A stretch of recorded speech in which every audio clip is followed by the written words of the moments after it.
crash has only just begun. The federal debt is at an all-time high, and the average individual is broke and living paycheck to paycheck. Cheap money is the only thing propping up the economy. Fake money from the Fed. The American standard of living was based on the petrodollar pricing monopoly, which is now gone with the wind. This thing is going to get really ugly, and the things the government is doing to help is only going to make it worse. We are now in a negative feedback loop, beginning with small businesses going out of business and their properties sitting empty. The loans on those properties will go into default. Property prices will fall as lenders try to recover at least some of their losses by selling below market. The falling of property values will wipe out property equity of other businesses, causing the weaker ones to have credit problems and eventually fail also.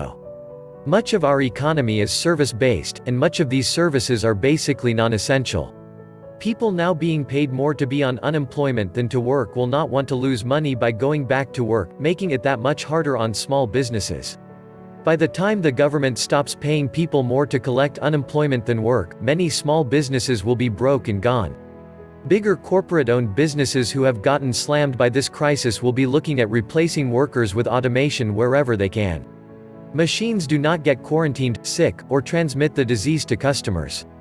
By the time these unemployment programs run out, many of the jobs people are looking to return to will be gone forever. Only criminal syndicates get the bailout. They are the backbone of this psychopath parasitic debt-based system. 50 million people are still waiting for their $1,200, but Mnuchin's corrupt friends receive tens of trillions in an instant. It is a race to the bottom as the death spiral tightens up. The vicious cycle feeds on itself. More businesses die, can't pay back loans, more employees gone. Those loans are only forgiven if you keep all employees. With business cut by 75%, it will be impossible to do, and if cut 100%, well, it's game over. We ain't seen anything yet. Wait till the supply lines are completely FUBAR, and people have run out whatever money they can pull down in the next couple of months. Continuous layoffs as more businesses fold, rampant inflation for those goods still in supply. It will be like taking a Wall Street tough heroin junkie and throwing him in detox without so much as a candy bar and a cigarette. At some point, we're going to hit either a grid, net down condition, a complete supply chain break, or some hungry people start pillaging. The 2020 shitshow is just beginning. I can't even visualize how bad it will be. This is the worst economic collapse in history. You are here for your daily dose of the truth, the whole truth, and nothing but the truth.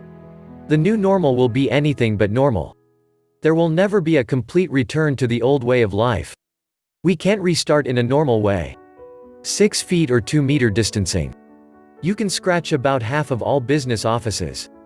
I have no idea how I'll do that. Everybody in home office? It doesn't work. And because everybody has the same problems, not a single company can work at 100%. 30% if they're lucky. And how do you do that with your expense budgets and salaries all calculated at a normal way of working? Fire 60%? And how do you give the same service? What if everybody fires 60%? How about the purchasing power? We can't work like this. You can't change these structures just because you want to. And the longer they wait to give workable solutions, this situation will get worse. And keeping everybody at home with free money, not on this planet. Eventually, inflation will force everybody out, and only idiots believe this will last forever, and there are a lot of idiots like that. It is doubtful GM and Ford can last 3 more months even if they resume limited production. Even with bailouts, Boeing may not make it either, or GE. They all did stock buybacks to make the wealthy top 10% even richer. Now they are all nearly dead. Nothing saved for an emergency. The automakers won't be able to give their vehicles away. They will sit rusting in empty lots across the US while the fools in Congress come up with another cash for clunkers genius idea. You can bet these companies all have huge bank loans, bond issues, and massive pension liabilities. They cannot pay on any of that. No way. Will Congress let them all go bankrupt as they should? The banks are already seeing the handwriting on the wall. The big banks will all need bailouts again. The Fed can pump the stock market up with more trillions, but the rot is still there underneath. All the phony new stuff just gets piled on top of the rot, and it all decays away together. If we open it all up and COVID wave 2 hits us hard, we may not make it through. The financial nonsense, money printing, credit creation on the scale of the last couple of months illustrates the root problem of our economy and why things will only get worse. 99.99% of the population has completely lost the connection between real money and real wealth. It really is that simple. And anyone who knows the history of money, real money, and how it functions in the trade of real goods and services in a free market, knows what I mean. Borrowing money isn't the same as income. That's a hard lesson for many people and companies. The stock market is and always has been a pyramid scheme. Nothing is real. Why does it even matter if the market is up? Unless you're an insider, your exit timing will suck if still in the casino. I don't even pay attention to the market. It's dead, rotting and stinking. Watch the real world. Things cracking. Supply chains. Meats, gas, toilet paper. They blamed the toilet paper shortage on hoarders. It'll be fine in a week. Right. Gas? Just shot up 40 cents a gallon. 1.38 to 1.79. The real world is where we live, the stock market is dreamland. Pork has exploded in price this week. Already. The market is going to crash. I guarantee it. What you have to understand is that everything has two values. An intrinsic value, which is what something is actually worth based on its fundamentals, and a perceived value based on what people think something is worth based on speculation. Depressions happen when the perceived value of assets gets too far out of line with reality. At some point, people stop believing a house is worth half your life's earnings or that a stock is worth 50 or 100 years of best-case scenario earnings. This is the same old game being played out over and over again. It is no different than when 400 years ago people believed tulips were worth more than gold. At least until they stopped believing. This what central banks are for. It always was what they were for. Too many believe fancily printed notes or, worse, computerized digits are wealth. They are simple minds, apparently incapable of conceiving of symbolism. So when the symbols geometrically increase, their simple minds tell them that the things thusly symbolized must have increased simultaneously. And they cannot conceive how the symbols are given at no cost robbed them. Currency is symbolic. When the symbols increase faster than physical goods, the owners of goods are being robbed. It is so simple. There's a madness in the world, for it to be possible to misunderstand it. The Fed operates under the illusion that it will buy everything if required. It's psychology bluffing. What they have already done and will do in the future is a small fraction of what is required to stop the crash and reset that is to come. They know that. But they have convinced fools that they have such real power. All the Fed can do is bluff to borrow more time. The time is running out. We will pay the price for our stupidity and the Fed's insanity, which has allowed their close circle of friends, the 1%ers, to get phenomenally rich by looting the rest of us. At some point, this whole house of cards is going to collapse. Fake everything from our elected liars and money printers. The only thing that matters in this pandemic is the fast march towards digital totalitarianism. Because when this is all done, we will all be living in a cashless society, with some truly pissed off serfs running around wanting some revenge, and bad too. That's not even mentioning the gripping depression, poverty, and food shortages. While market and economic crashes come and go. What we're facing here is a spiritual, social and societal crash.